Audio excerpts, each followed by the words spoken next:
Good day. For today's video, we will study the fundamental counting principle. It states that if an event has m possible outcomes and another independent event has n possible outcomes, then there are mn possible outcomes of the two events together. Or simply, when there are m ways to do one thing and n ways to do another, then there are m times n ways of doing both. For our first example, how many possible outfits can you make from the clothing shown below?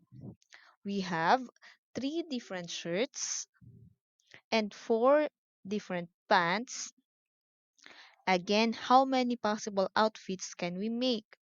When there are m ways to wear shirts and n ways to wear pants, then there are m times n ways of doing both, and it is equal to 12 different outfits. These are the 12 different outfits. Next example. How many different single scoop ice creams you could order if there are 6 flavors and 4 different cones? So, you simply multiply 6 times 4, and that is equal to 24 different single scoop ice creams. Third, how many ways can you flip a coin and roll a die? If an event in flipping a coin is 2, it could be a head or a tail.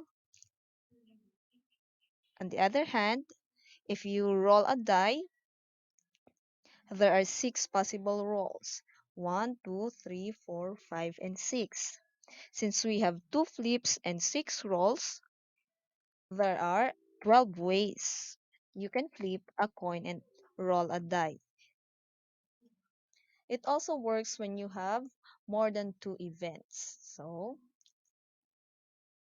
m times n times 4 times so on ways, and then you will get the possible outcomes. If you find this video helpful, please like, share, and subscribe. Happy learning!